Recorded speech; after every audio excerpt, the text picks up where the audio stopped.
Assalamualaikum warahmatullahi wabarakatuh. Perkenalkan, nama saya Muhammad Wahyudi, NPM 19 14 12 10 22. Di sini saya akan menjelaskan mengenai lahan kering, irigasi dan juga salinitas. Nah, untuk lahan kering sendiri adalah hamparan lahan yang didaya gunakan tanpa penggenangan air baik secara permanen maupun musiman. Nah, untuk lahan kering sendiri, kebutuhan air tanaman hanya tergantung pada curah hujan. Nah, biasanya lahan ini mempunyai kondisi tanah atau kondisi lahan yang peka terhadap erosi. Nah, biasanya kondisi lahan atau topografi lahan ini miring. Nah, lahan juga tidak tumbuhi tumbuh-tumbuhan atau biasa kita sebut sebagai vegetasi. Nah, sehingga tingkat kesuburan tanah itu sangat rendah dan kemampuan menyimpan air juga sangat rendah. Nah, pada lapisan atas atau topsoil dan lapisan bawah subsoil memiliki kelembapan yang sangat rendah. Nah, untuk jenis-jenis lahan kering, yang pertama adalah lahan kering beriklim basah, lahan kering beriklim kering. Nah, untuk lahan kering beriklim basah adalah lahan kering dengan rata-rata curah hujan bulanan lebih besar dari evapotranspirasinya.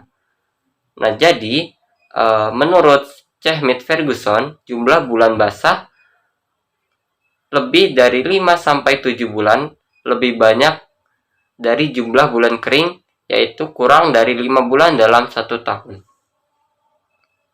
Nah, selanjutnya untuk lahan kering beriklim kering, yaitu lahan kering beriklim kering memiliki ciri utama adalah jumlah bulan basah yang relatif singkat, yaitu hanya 3-4 bulan basah dan selebihnya 7-9 bulan adalah bulan kering.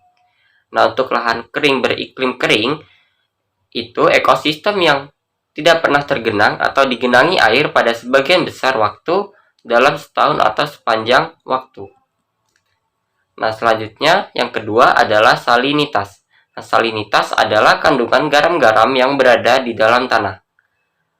Nah, pengaruh dari salinitas yaitu dapat merusak pertumbuhan tanaman sehingga tanaman yang jika sudah terkena salinitas dapat menyebabkan kematian pada tanaman tersebut. Selanjutnya, salinitas juga mengganggu pertumbuhan pada tanaman dan juga penurunan kualitas air dan tanah permukaan, sehingga menyebabkan perubahan pada parameter morfologi seperti tinggi tanaman, jumlah daun, dan juga resiko tajuk akar. Salinitas sendiri menyebabkan gangguan metabolisme pada tanaman dan juga dapat menurunkan laju fotosintesis.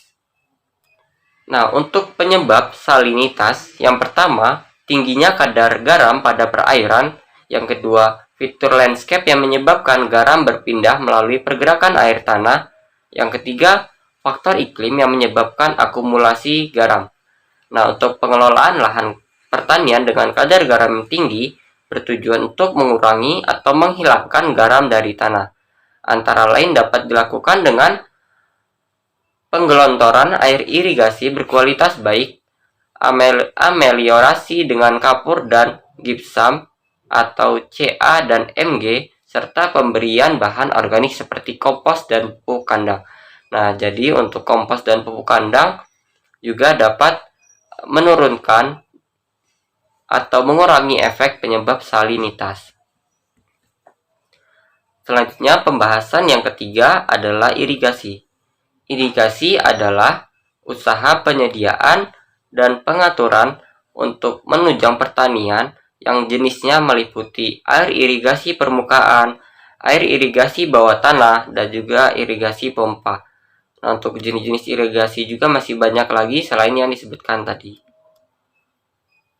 Nah, untuk irigasi permukaan, yaitu sumber airnya berasal dari sungai atau bendungan dengan menyalurkan pipa dari tempat yang tinggi. Nah, biasanya irigasi permukaan ini disebut sebagai irigasi kuno. Nah, selanjutnya yang kedua adalah irigasi bawah permukaan. Nah, untuk irigasi bawah permukaan, biasanya sumber air ini berasal dari dalam tanah menggunakan pipa. Nah, selanjutnya irigasi dengan pancaran.